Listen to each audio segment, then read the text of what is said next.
세 번째 시간을 시작하도록 하겠습니다. 이제 그 쉬는 시간 때 이제 제가 설명드렸던 것 중에 이제 잘못된 부분을 짚어주셨는데요. 이제 저도 이제 사람이다 보니까 이제 잘 모르는 게 많습니다. 그래서 여러분들 간에 이제 잘 알고 계시는 부분들은 이제 좀 공유를 해주시면은 다음번에 이렇게 뭐 오류 없이 잘 진행될 수 있을 것 같습니다. 아까 이제 교재에 보시면은 그 부분이 아까 이게 그 수직화 중에서 여기하고 여기 나눠진 부분은 그냥 그 2분의 1로 나눴었는데 그걸 빼주셔야 됩니다. A1하고 A2를 그냥 더하는 겁니다. 얘는. 그 교재 부분에 대해서 보시면은 수평화종에 대해서는 이쪽 전체 길이 수평화종에 대해서는 이 전체 길이 S1하고 S2를 2로 나누는 게 맞습니다. 수평화종은. 근데 수직화종은 요거하고 요거를 그냥 더해주는 겁니다. 2도하고 2도를. 이렇게 보시면 A1하고 A2로 돼 있죠. 수직화종 경우가. 거기서 그 2분의 그 부분을 없애주셔야지만 됩니다. 그래서 저도 이걸 보긴 했는데 이제 잘 이해가 안 되는 부분들은 그러니까 교재대로 해가지고 틀린 부분들도 많습니다. 기본서도 좀 틀렸던 부분들도 있고요. 그래서 그런 것들은 제가 아는 대로 다시 정리를 해드리겠습니다. 자, 먼저 이제 마지막 했던 게 뭐냐면은 철탑의 종류입니다. 이건 보내드릴 테니까 철탑의 종류를 보시면은 여기 성질상, 형태상, 그리고 뭐라고요? 구조상, 사용목적상 이렇게 나옵니다. 근데 요거는 이제 책에 나와 있으니까 한번 보시면 될 것 같고요. 자료를 보시면 되는데 이제 사용목적에 관련된 것들을 많이 물어봅니다. 그러면 A, B, C, D가 있습니다. 그래서 직선철탑, 각도철탑, 뭐 보강철탑, 인류철탑 이렇게 나와 있는데 특수철탑도 있고요. 근데 이제 실질적으로 내부 이렇게 들어가서 보시면은 조금 틀려집니다. 1도, 3도, 20도, 30도 뭐 이렇게 나오는데 여러분들이 이제 시험 문제로 쓰실 때는 3도 이하는 이제 직선 철탑이다. 3도 이상이면은 각도 철탑인데 각도 철탑에서 이제 뭐 20도나 30도가 나갔냐에 따라서 뭐 B냐 C냐 이런 식으로 이제 구분이 됩니다. 그냥 큰 컨셉으로 나타나 놓으면 세부적으로는 이제 좀 더 틀려지지만 그래서 아까 이제 설명드렸던 것들은 A, B, C, D, E에서 D는 뭐 있고 E가 있다. 그러면 이제 요거 같은 경우는 40도, 30도 이상인 경우들. 이런 식으로 이제 나눠져 있기 때문에 그런 부분을 참조를 하시면 될 것 같습니다. 경동선과 ACSR. 여기 보시면 도전율은 얘는 61%, 얘는 97%죠. 네. 근데 허용전류가 크지만 얘는 허용전류가 작지만은 코로나 측면에서 유리하고 진동 같은 경우 이런 것들이 필요하죠. 얘는 전선이 무겁기 때문에 진동이 적은 겁니다. 얘는 전선이 가볍기 때문에 진동이 더 잘 일어나는 거고요. 가격이 저렴하다. 얘는 고가다. 이런 식으로 이제 비교를 하는 것들도 표로 비교하는 것들도 필요하시고요. 복도체가 어떤 건지 설명이 나와 있습니다. 애자의 열화 원인과 대체, 애자에 대한 영향들이 어떻게 되는지, 온도에 대한 영향, 시멘트에 대한 영향, 전기적 스트레스나 코로나에 의한 영향, 이런 식으로 이제 여러 가지 또 유형의 문제가 있을 수가 있기 때문에 그런 것들은 이제 연구반에서 합니다. 그러니까 참고로 제가 기본서에도 너무 많은 부분을 설명을 드리기가 힘들기 때문에 이런 부분은 뺐고요. 교재에 없는 내용들은 이런 식으로 제가 가지고 있는 내용들이 있으면 첨부를 해드릴 테니까 참조를 하시면 될 것 같습니다. 그 다음에 중요한 거는 송전 실무 분야에서 가공송전과 지중송전, 장비, 공구 이런 것들에 대한 설명들이 나와 있는데 요건 한번 자세하게 읽어보실 필요가 있습니다. 근데 제가 설명드리는 그 정도는 읽어보셔야 됩니다. 나머지 것들은 뭐 빈도가 좀 적기 때문에 그래서 그걸 한번 설명을 드리겠습니다. 송전솔로 측량 답사, 뭐 측량에 관련된 부분들은 조금 뭐 빈도가 적고요. 기초 같은 건 옛날에 한번 나왔습니다. 라이너 플레이트가 뭔지 이제 기초를 할 때 이제 옆에다 듣는 건데 이런 것들은 10점짜리로 나올 수가 있기 때문에 한번 보시면 될 것 같고요. 옵셋, 10점짜리로 많이 나왔습니다. 가공솔로의 옵셋, 지중솔로의 옵셋. 스트라이킹 이펙트 나왔죠. 갤러핑, 전선의 도야, 전선의 수화 현상. 이렇게 나오죠. 이런 부분들은 이제 중요하다는 얘기죠. 아까 수평화종, 수직화종 이런 나오죠. 이런 것들도 이제 뭐 나올 수가 있으니까 그런 부분 보시면 되고요. 그 다음에 철탑 시험하고 뭐 하중하고 이런 것들은 좀 빈도가 적고요. 카테나리 각 같은 거 이런 것들도 나올 수가 있습니다. 그러니까 카테나리 각은 뭐냐면 이제 여러분 보시면 그 철도에도 보시면은 저기가 있거든요. 그때 이렇게 나오는 것도 카테나리 곡선이 거기서도 비슷하게 나옵니다. 철도에서도. 그렇기 때문에 얘도 보면은 이렇게 철탑이 이렇게 들어오는 요 입사각 있죠? 요걸 카테나리 그 앵글이라고 얘기합니다. 카테나리는 이렇게 휘어지는 걸 카테나리라고 얘기를 하거든요. 나중에. 그래서 보시면 2도 계산할 때 이 카테나리라는 용어가 나오기 때문에 이런 것들을 한번 알아두시면 카테나르 곡선이 뭐고 카테나르 각이 뭔지 정도는 알아두시면 도움이 될 것 같습니다. 그 다음에 연선이 뭔지, 긴선이 뭔지 설명드렸죠. 연선은 일단 전선을 끌어올리는 거. 근데 끌어올린 다음에 여러 가지 지지물을 다는 게 긴선이다. 이런 정도. 그리고 항공장애 표지 예를 들어 60m가 넘어가면은 항공장애 표지를 달아야 되는데 어떻게 해야 되느냐. 철탑의 색깔을 틀리게 하거나 아니면은 보시면 가공지선의 중간에 이렇게 알사탕 같은 거 이렇게 달아놓죠. 중간에. 예? 그게 이제 철탑 항공장애 표지가 되는 겁니다. 비행 안전구역 같은 경우는 존별로 좀 틀려집니다. 300m, 2m, 몇 미터 해가지고 우리가 이제 철탑에 아니면 변전소에 보시면은 외부에 이제 변전소에 울타리 높이 할 때도 8m 해가지고 어떻게 가서 이렇게 나가는 것처럼 비행 안전구역도 존별로 이렇게 나눠져 있습니다. 그런 것들이 좀 어렵다 보니까 한번 읽어는 보시는데 모르겠습니다. 이게 시험 문제가 나왔을 때는 여러분들 쓰실 수 있으려면 봐두셔야 되겠죠. 경관에 관련된 표준경관, 인계경관, 등가경관 이런 것들도 한번 참조하시면 될 것 같고요. 나머지는 이런 거 전선의 허용원조 나왔죠. 또 허용원조에 따른 전선의 종류가 나오죠. 그 전선의 종류가 뭐라고요? TACSR, 스타샤, 초내열 이렇게 나오죠. 초내열 얘는 강신내열.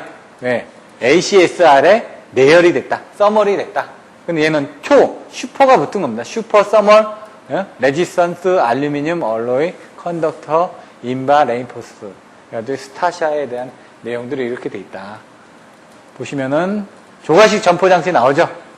이런 거 보시고요. 그 다음에 스페이시 댐퍼 나오죠. 스테이샤가 뭔지 댐퍼가 뭔지 전선의 파라미터 같은 거 한번 보시고요. 여기 보시면은 전선 벌어짐 현상, 낙뢰에 관련된 부분, 여기 침상 접지봉, 서지 임피던스 나오죠. 이런 부분 한 번 더 참조를 하시라는 얘기입니다. 역섬락 나오죠. 섬락, 역섬락. 그리고 보시면은 이게 풍소음하고 TV 고스트 장애, 스파이럴 로드 이런 정도를 한번 좀 보시면 될 것 같습니다. 이런 정도에 대해서 살펴보겠습니다. 송전설로 넘어가고요. 이런 부분. 경과지 선정 넘어가고 읽어보시면 기초에 관련된 부분. 분포 접지, 집중 접지 여기 보시면 아까 매설지선 이렇게 접지를 한다고 그랬죠. 거기에 침상 접지봉을 단다고 그랬죠. 이런 부분 접지를 어떻게 하는지 한번 보시고 기초를 어떻게 하는지 직접 접지를 하는지 말뚝 기초를 하는지 파이어 기초를 하는지 피어 기초를 하는지 이런 것들은 이제 그 시험 문제에 옛날에 한번 나왔었습니다. 기초에 대해서. 그래서 이런 것들 한번 보시면 되고요. 역티형 기초, 심형 기초 이렇게 나오니까 보시면 될 것 같고 라이너 플레이트는 뭐냐면 이런 식으로 기초를 할 때 주변에 이렇게 설치를 하는 겁니다. 예? 심형 기초는 굴착 깊이가 매우 깊으므로 공사 시 안전을 위해 굴착공의 흙막이로서 흙막이 공사를 한다는 얘기죠. 흙이 떨어지지 않게끔 이렇게 굴착을 해놓고 밖에다 이걸 설치를 해놓고 그 다음에 여기다가 콘크리트를 타설하고 이걸 빼내는 식으로 물막이 공사하는 거하고 똑같습니다. 라이너 플레이트가 그런 거다. 이런 정도 알고 계시면 될 것 같습니다. 콘크리트 타설로 대매우기 전에 해체한다. 이렇게 보시면 되겠죠? 보시면 될 것 같고 철탑에 대한 거 옵셋이 뭐라고요? 전선으로 수직을 배치할 경우 상중 하선 상호 간의 수평거리 옵셋을 수평이 이거죠? 수직이 아니라 왜? 슬리트 점프로 올라갔을 때 전선의 처짐 착빙설로 인한 전선의 처짐이 뭐라고요? 엘로그네이션 아까 나왔죠? 용어 빙선이 탈락한 경우 그 반동으로 전선이 점핑하는 거 이게 슬리트 점프 갤러핑은 뭐라고요?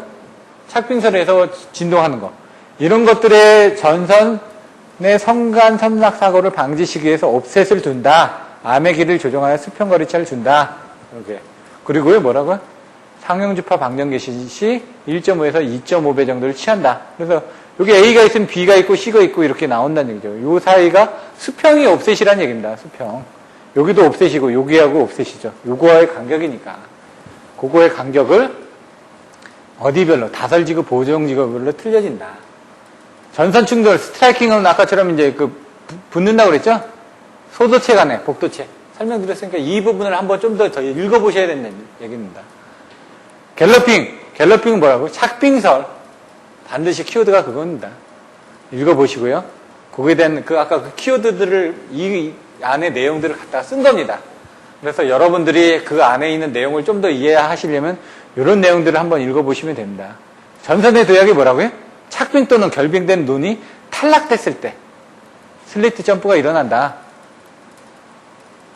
수화현상이 뭐라고요? 떨어지는 거. 착빙설을 된 것 때문에 늘어지는 거.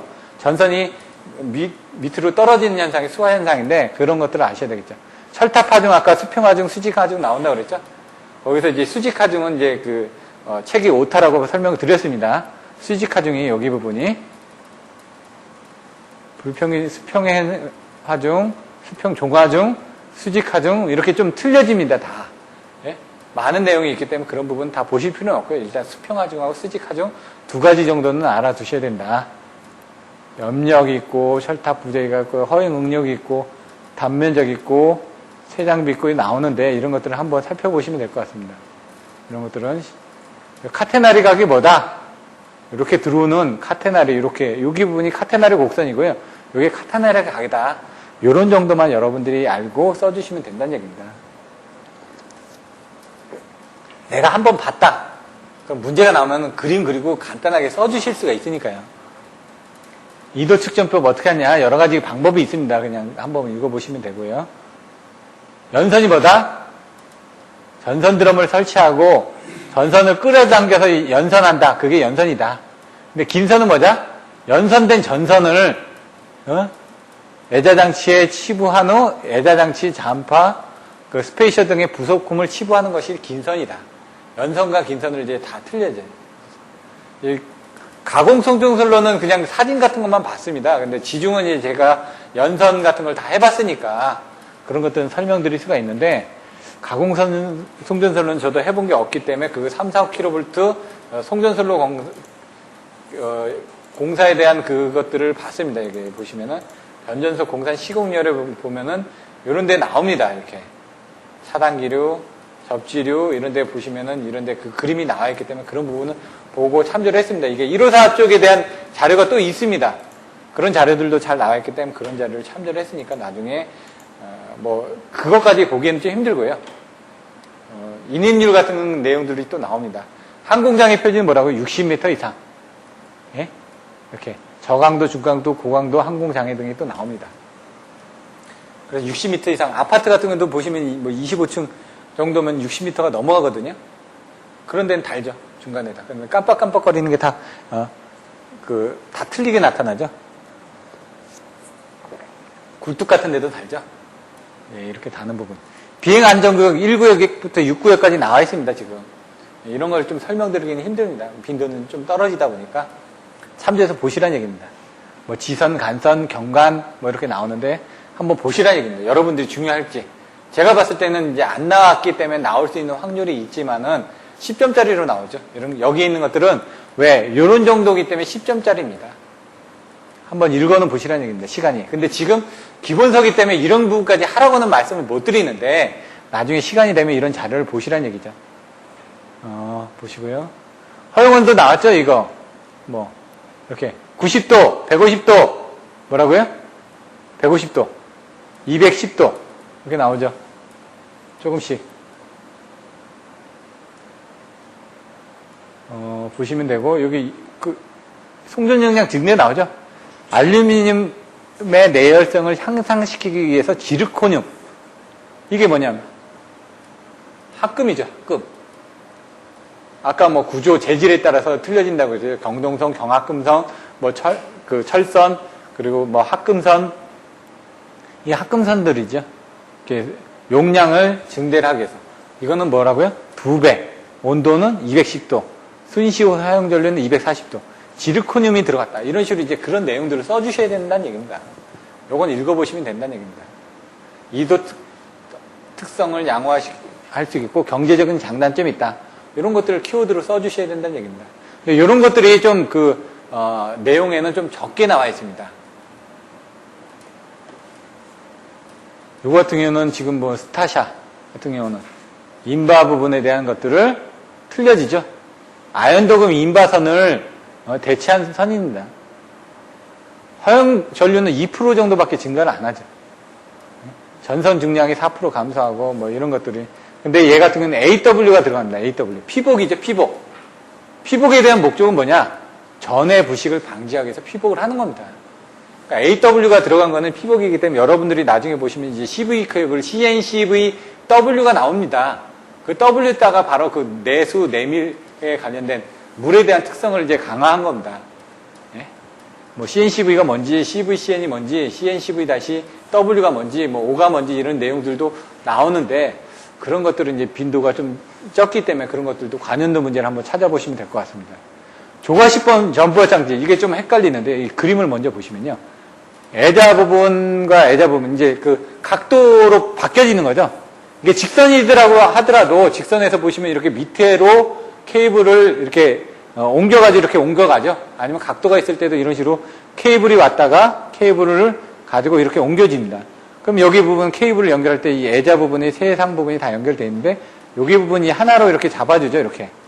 이렇게 잡아주는 이런 부분들을 조가식 점포 장치라고 얘기를 한다라고 되어 있습니다. 내장 애자 장치의 점포 장치는 애자 끝에 양측 정선을 정기적으로 연결해 주는 거고, 그 다음에 철탑의 상간거리, 암 길이가 비경제적으로 될 수가 있다. 그래서 점포 중앙 부분에 일정 거리의 수평제를 배치하여 점포 원호를 줄이고 점포 무게를 증대시켜 행진을 억제시키는 거. 여기 보시면 점포 중간에 이런 부분이 있다는 얘기죠. 이렇게. 여기 있으면 이런 것들의 각을 이제 줄여주고, 이제 무게를 줄여주고, 예? 이거를 이렇게 잡아주게 되면 여기에 대한 것들을 적게 해도 되니까 무게를 줄여주지 않습니까? 그런 식으로 해주는 게 조가식 점포 장치라고 얘기를 하고 있습니다. 지금 요거를. 그래서 그런 내용을 읽어보시고, 여기 점포 내원이 있고, 여기 이 그림을 보시면 됩니다. 조가식 점포 장치라는 그런 거다. 대략적으로 보시면 될 것 같고, 아까 이제 스페이스 단파가 있습니다. 스페이스하고 단파가 있다는 얘기죠. 스페이스는 일정하게 유지하기 위해서 사용하는 겁니다. 공간을. 그래서 그 스페이스 요구하는 거는 뭐냐. 가진동에 장시간 견뎌야 되고 전선을 손상하게 하지 말아야 되고 코로나 특성이 좋아야 된다는 얘기죠. 댐퍼는 진동에 관련된 부분이 있다는 얘기죠. 댐퍼는. 진동을 흡수하기 위해서 쓰는 거다 이거죠. 토셔널 댐퍼, 스톡 브릿지 댐퍼, 베이트 댐퍼. 아까 좀 토셔널 부분은 스톡 브릿지는 뭐라고요? 밑에 이렇게 양쪽이 달려있는 게 스톡 브릿지 댐퍼라고요. 이렇게 돼 있으면은 토셔널은 이렇게 돼 있는데 이게 하나는 밑으로 돼 있고 이건 하나는 위로 돼 있는 거. 이게 토셔널 댐퍼라고요. 베이트 댐퍼는 양쪽에 이렇게 있는데 선이 이렇게 예? 중간에 철탑의 위에 같은데 이렇게 선이 돼 있는 게 베이트 댐퍼라고 했죠. 진동을 흡수를 하는 겁니다. 진동을 흡수하기 위한 부분. 그래서 그거는 댐퍼다. 스톡 브릿지 댐퍼. 댐퍼는 진동을 흡수하는 거다. 예? 그리고 스페이서는 공간을 넓혀주는 거다. 근데 스페이스 댐퍼는 그걸 역할을 같이 하는 거다 이거죠. 그럼 어떻게 하냐? 이렇게 돼 있죠. 요게 이제 스페이서죠. 이렇게 공간을 넓혀주니까. 댐퍼는 이런 데서 충돌을 이게 저감을 하는 거죠. 지금 요 진동을 억제를 해두는 거니까. 이렇게 돼 있으면 이제 스페이서 댐퍼죠. 스페이서는 그냥 잡아주기만 하는데 댐퍼는 요런 데 이런 부분들이 들어가 있다라는 얘기입니다. 저도 자세히는 모르겠지만 아마 그런 게 아니겠느냐. 요 내용을 봐서는 가절검사 파라미터 이렇게 이 부분을 한번 읽어보고요. 안전율을 뭐 맞춰줘야 되고 이런 부분들이 있습니다. 카테나리식이 이렇게 돼 있고 뭐 철탑에 대한 구조는 구성 요소는 한번 보셔야 됩니다. 이런 것들은 이렇게 돼 있다. 한번 관심 있으시면 보시면 됩니다. 근데 이제 중요한 건 이제 기초 부분에 대한 부분이 나왔기 때문에 그런 것들을 한번 또 보시면 됩니다. 기초에 대한 종류가 어떻게 되는지. 아까 말뚝 기초, 심형 기초, 역티형 기초 해가지고 뭐 기초 종류들이 한 5가지가 있었죠. 뭐 피어러 기초 해가지고. 근데 여기 나중에 보시면은 여기 전선의 벌어짐 현상, 버드 케이지라고 있죠. 밀림, 회전, 늘어짐이 있죠. 이 3개 키워드가 있어야 되는데 회전, 늘어남, 밀림. 그거에 대한 대죠. 회전을 방지하려면 어떻게 되냐. 아까 있었죠. 회전을 방지하려면 그 연선을 할 때 활차 부분을 이제 그 조심해서 써야 된다는 얘기입니다. 예? 회전력이 안 생기게끔. 예? 그리고 밀림, 늘어남을 잡게 하기 위해서는 어떻게 해? 이런 부분을 틀리게 해야 된다. 큰 활차를 써야 된다. 그리고 전선의 밀림을 잡게 하려면 여기도 활차에 관련된 부분이죠. 어차피 연선을 할 때 문제가 생기다 보니까 그게 달려있으면서 안에가 끊어져가지고 예? 그 버드케이지 현상이 생기는 거니까요. 조금 이따가 이제 그 사진을 보시면 버드케이지가 뭔지 이제 정확하게 보실 수가 있다는 얘기죠. 그래서 여러분들이 버드케이지가 나오면 3개 키워드.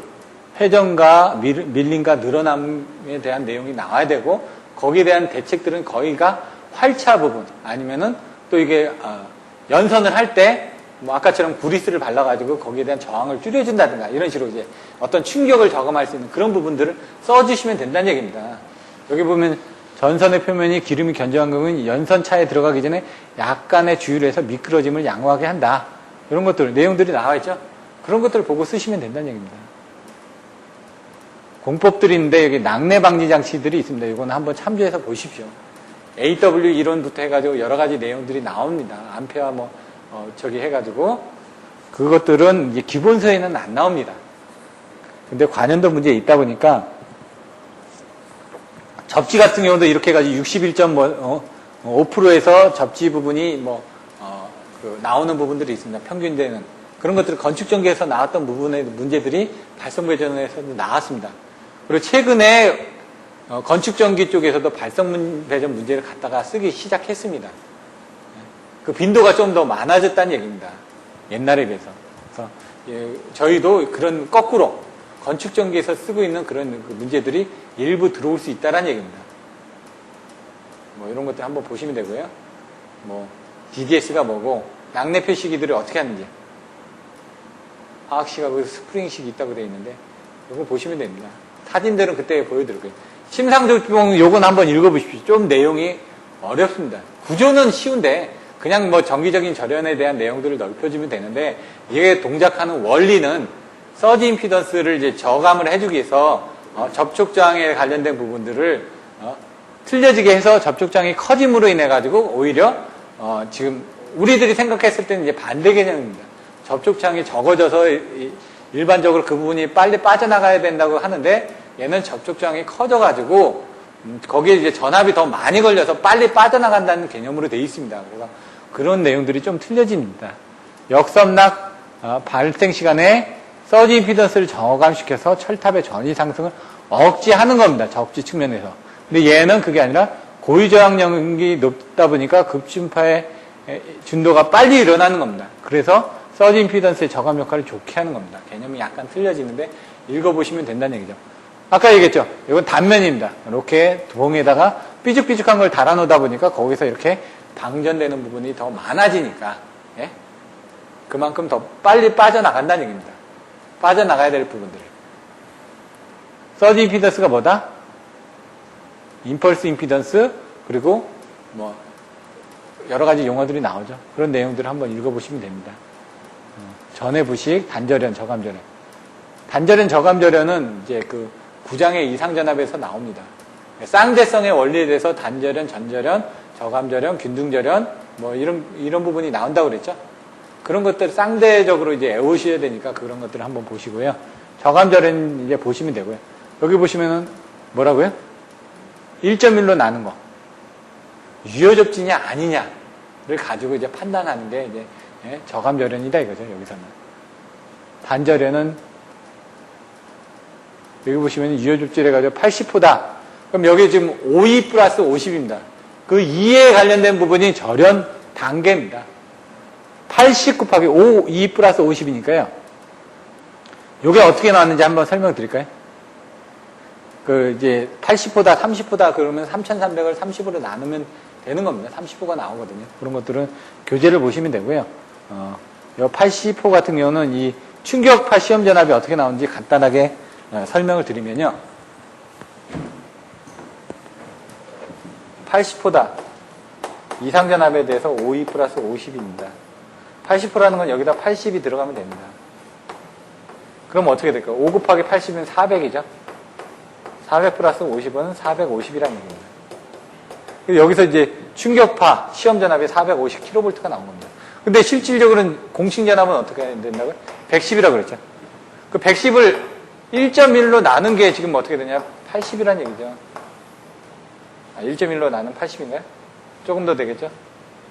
근데 이제 거기서 이제 나눌 수 있는 부분은 정확하게 IC 기준에서는 이걸 6으로 나눌 수 있는 부분을 가지고 충격파 이제 전압을 가합니다. 절연 단계에서. 이걸 6으로 나눌 수 있는 전압으로 해줘야 되는 얘기죠. 그래서 그걸 맞춰주게끔 돼 있고요. 그건 이상전압에서 제가 다시 한번 설명을 드리겠습니다. 근데 이걸 이제 일단 저감을 했다. 여기서 나오는 거는 뭐냐면, 예를 들어 지금 그 800, 650 뭐 나오죠? 나중에. 그럼 450에서 일단 저감을 했다. 그러면 1000kV 미만에 대해서는 일단 저감은 100kV씩을 저감을 합니다. 1000kV 이상에서는 여기서 지금 일단 저감을 했다. 여기까지 오는 단계에서. 여기 1000kV가 기준이다. 요건 이상 이하인데, 여기서 저감을 할 때는 예를 들어 1550이다. 1555kV가 나옵니다, 나중에. 여기서 2단 저감을 했다. 그러면 이제 1단 저감에 들어가는 부분이 얘는 250kV입니다. 얘는 1단 저감에 100kV입니다. 그러면 250 곱하기 2죠? 그럼 1550 마이너스 250 곱하기 2니까 얘는 1050kV가 되는 겁니다. 근데 여기 보시면 여러분들 나중에 보시면 860 뭐 이런 식으로 kV가 나오는데 거기서 일단 저감을 했다고 합니다. 그러면 마이너스 100을 해주면 되니까요. 그럼 760kV가 나오는 거예요. 일단 저감을 하면은. 이렇게 저감을 해서 이제 그 설계를 했다는 얘기입니다. 설계 단계에서. 요게 이제 이 밑으로 내려가게 되면 이제 100kV씩 떨어지겠죠. 이런 단계 정도를 보시면 되고, 나중에 이런 것들은 이상전압에서 다시 한번 설명을 드릴 거고, 그 절연협조에서 이런 이상전압에 대한 절연협조 부분, 그때 보시면 그림이 이렇게 나왔었죠. 피, 아, 에, 기, 피레기, 아킹혼, 그 다음에 애자, 기기, 여기는 섬낙전압, 여기는 빈도, 섬낙빈도. 섬낙전압이 낮았을 때 피레기가 먼저 터져나가라는 얘기입니다. 그 다음에 아킹혼이나 이런 부분이 터져나가고, 그 다음에 애자가 터져나가고, 그래야지만 기기를 절연협조를 해가지고 보호할 수가 있다. 그래서 여기서 이렇게 1단, 2단, 뭐 3단 이런 식으로 저감해가면서 설치를, 그 전압에 맞게끔 기기를, 특성들을 설치를 해주면은 이렇게 있습니다. 철탑이 있고, 뭐 피레기가 있고, 뭐 여러 개의 애자가 있고, 여기 뭐 피레기도 달려있고, 여기 애자도 달려있을 거 아닙니까? 오면 송전선로 피레기가 이제 내빼고 애자에 대해서, 기기들이 이렇게 달려있을 거 아닙니까? 이 모선에 와서 어떻게 될까? 모선에 오면 뭐 차단기가 있고, 여기 뭐 변압기가 있고, 예? 이런 식으로 나오겠죠. 그럼 외래가 치면은 피레기 쪽으로 먼저 빠져나가고, 피레기가 먼저 터지면은 피레기가 먼저 영향을 받을 거 아닙니까? 그 다음에 애자가 영향을 받고, 그 다음에 여기 나와 있는 것처럼 아킹혼 같은 거, 여기 아킹혼이 어떻게 되어 있죠? 이렇게 애자에 이렇게 달려있죠. 피레기가 터져나가지 않으면 이 아킹혼에서 이렇게 방전이 돼가지고 터져나가라는 얘기입니다, 지금. 이게 안 되면 애자가 터져나가고, 그 다음에 그 안에 있는 기기들이 터져나가라는 얘기입니다. 그래서 유입변압기하고 몰드변압기하고 이런 부분이 틀려집니다. 유입변압기 같은 경우는 150kV 정도를 견딥니다. 근데 몰드변압기 같은 경우는 125kV를 견딥니다. 물론 더 이상을 견딜 수도 있는데 보통 일반적으로 제작하는 걸 125kV로 제작을 합니다. 경제성 때문에. 그래서 유입변압기가 몰드변압기에 비해서는 좀 더 튼튼하다고 하는 겁니다. 근데 몰드변압기가 튼튼 안 한 건 아닙니다. 더 이상으로 제작을 할 수는 있는데 돈 때문에 제작을 안 하는 겁니다. 경제성 때문에. 이 정도로. 그래서 이런 거에 약하다 보니까 개폐서지 약하죠. 그래서 여러분들이 보시면은 여기 전동기가 있다. 모터나 이런 쪽에 이제 차단기를 V12로 개폐를 하는 거거든요. 개폐서지 때문에 문제가 되니까 여기다 서지 옵서버를 달아라. 이렇게. 예? 이렇게 얘기를 하는 겁니다. 변압기의 전단에 이 변압기가 몰드 변압기인 경우. 여기 차단기가 있죠. 개폐하는 경우 여기 뭐라고요? 서지 옵서버를 달아라. 이런 규격들이 나온 겁니다. 이런 것들을 이제 전체적으로 한번 보시면 됩니다. 그런 내용들을 한번 보실 수 있게끔, 뭐, 여기서 자세히 설명 안 드리는 거는 기본적으로 여러분들이, 오늘 너무 많은 내용을 들으셨고, 또 나중에 또 가서 또 반복을 하게 됩니다.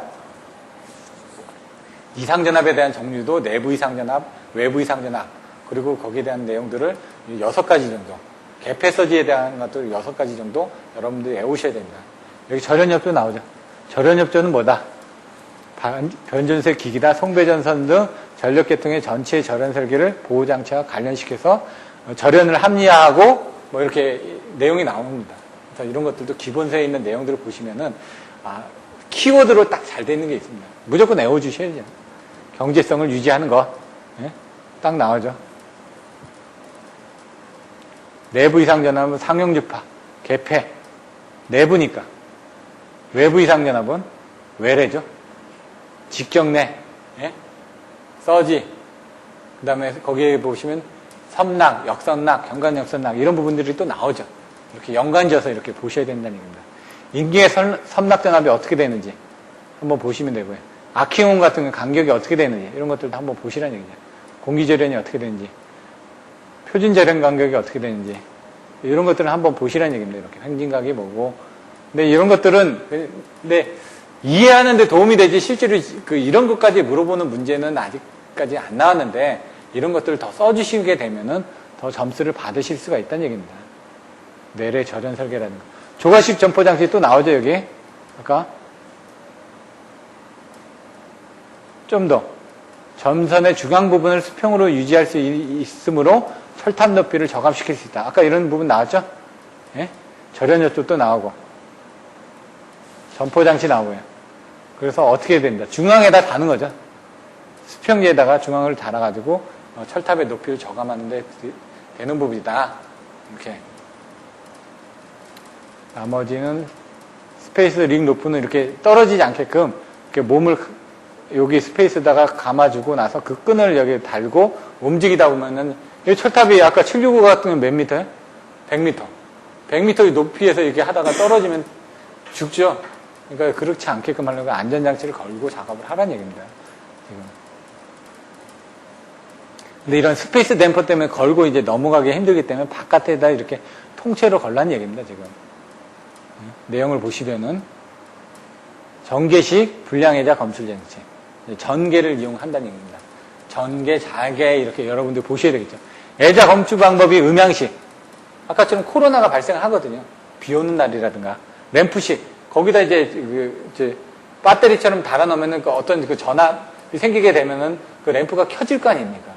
그런 램프식, 전개식, 초음파식 이런 식으로 전개식을 이용해야지. 전개가 어떤 코로나가 발생되면 거기서 어떤 그 방전이 일어나면서 어떤 전개적인 부분이 생길 거 아닙니까?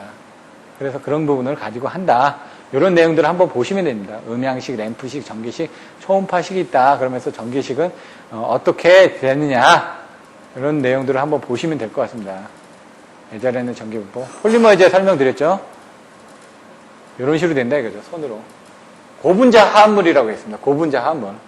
근데 여기 보시면은 이렇게 있으면은 애자 같은 경우 가서 이렇게 던집니다. 돌 같은 거 막 던지고 맞으면 깨지는데 얘 같은 건 안 깨진다 이거죠. 그래서 그것 때문에 폴리머 애자를 사용하기도 한다. 외피를. 근데 여기 보면은 이제 그 새들이 쪼아가지고 절연 특성이 나빠지기도 한다. 여기는 이제 95년부터 이렇게 98년부터 이런 것들을 사용했다. 그래서 기간이 아직은 좀 짧기 때문에 한 지금 15년 정도 됐기 때문에 지금 이게 어떤 특성들이 좀 정확하게 안 나와 있다. 이런 내용들도 나와 있습니다, 지금. 그리고 보시면은 철탑에 대한 뭐 부반사가 일어나는 부분. 이게 반사파, 투과파 나오죠. 거기서 부반사, 정반사 나오죠. 그런 내용들을 한번 보시면 됩니다. 그래서 부반사가 일어나다 보니까 감쇄를 했다 이거죠. 이렇게 되는 부분이 감쇄가 돼가지고 그만큼 줄어들었기 때문에 이렇게 해서 서지 임피던스를 저감하지 않았을 때 비해서 전위 상승을 이만큼 떨어지기 때문에 훨씬 더 유리하다. 이런 내용들이 있는 겁니다. 역섬낙은 뭐라고요? 역섬낙은 가공지선에서 전선으로 가는 게 역섬낙. 섬낙은 무조건 플래시 오버하는 게 섬낙입니다. 어디로 가든지. 네, 역섬낙은 뭐라냐? 가공지선이 낙내를 차폐를 하고 있지만 이 경우에도 역섬낙이 발생한다. 역섬낙은 두 가지로 구분한다 이거죠. 가공지선으로부터 전력선으로 역섬낙을 하는 경우 이렇게 나눠진다라고 보시면 될 것 같습니다. 50% 섬낙전압은 뭐라고요? 1.2 곱하기 50 마이크로 세컨드. 표준 충격파 50% 섬낙전압이 그거다 이거죠. 예? 조금씩 전압은 틀려진데 내용은 보시면 아킹온, 섬낙전압 이런 내용들 한번 보시고요. 이격거리 있는데 이거는 피레기 쪽에서 나오는 부분들하고 약간은 차이가 있습니다. 이격거리가 어떻게 돼야 된다는 얘기인데, 뭐 25m, 20도, 45도, 60도, 뭐 일반은 뭐 45도, 뭐 위험은 60도 정도의 각도를 가져야 되고, 그 다음에 뭐 여러 가지 뭐 높이들이 좀 바뀌었습니다. 내격에 관련된 부분. 20m, 40m, 60m, 80m마다 둘러줘야 된다 뭐 이런 부분들도 있고요. 그런 부분들이 좀 바뀌었습니다. IEC 기준이. 그거는 제가 나중에 자료를 찾아가지고 저도 다 기억을 못하니까 그런 자료를 찾아서 그 이상전압을 할 때 설명을 드리도록 하겠습니다. 765에 대한 그 어떤 그 코로나 소음, 라디오 장애 765 같은 경우는 1.5m, 1m 상에서의 어떤 소음이라든가 이런 것들을 규정을 하고 있습니다. 그 1m 상에서 몇 킬로볼트더라요? 뒤에 보면 나와 있는데 소음 데시벨은 지상에서 1.5m에서 50데시벨을 가청 주파수 상에서 기준을 해가지고 소음이 나지 않게끔 철탑의 높이를 설치를 해야 된다는 얘기고요. 그 다음에 이제 전개나 자개에 관련된 부분들이 여기 나옵니다. TV 장애, 전개 강도는 지상 1m에서 3.5kV 이하 또는 7.7kV 이하가 되게끔. 그래서 이렇게 기준이 나와 있습니다. 이런 기준들은 만족을 하지만 아직까지도 이제 그 철탑에 들어가는 부분에 대해서는 많은 좀 반대가 있습니다. 그래서 TV 고스트 장애, 전선의 풍소음, 그 다음에 스파이럴 로드, 요 3개 정도만 하면은 요 부분은 이제 끝납니다. TV 고스트 장애는 뭐냐면, 고스트가 옛날에 90년도 초반에 나왔습니다. 그 영화가 유명하게 진행됐었죠. 한마디로, 고스트는 뭐냐? 유령이죠, 유령. 그처럼, 얘도 또 보시면 뭐냐. TV 고스트라는 거는 다른 거 없습니다.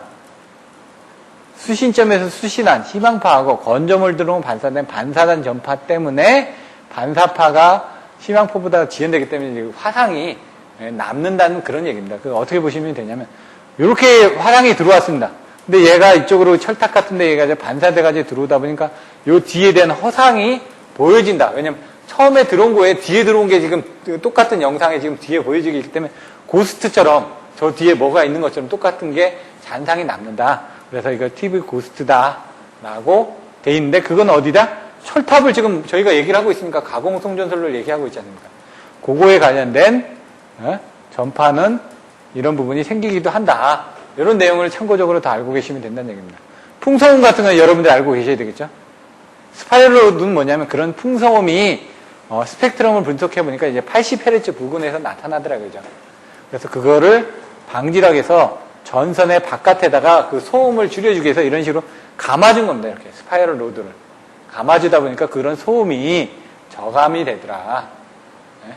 이런 부분이 나와 있습니다. 그래서 스파이럴 로드를 치료하는 건 전선 돌기부로 인해서 코로나 소음이 증가하는 경우 소도체의 별도의 전선을 첨부를 해가지고 전개 강도를 낮춰서 코로나 방전을 억제시키면서 소음도 줄여주고 코로나 방전도 줄여주는 그런 역할을 하는 게 스파이럴 로드라고 되어 있습니다.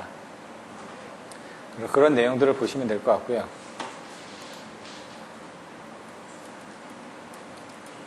그 다음에 잠깐 쉬었다. 5분 정도 쉬었다가 이제 4번째 시간 갖도록 하겠습니다.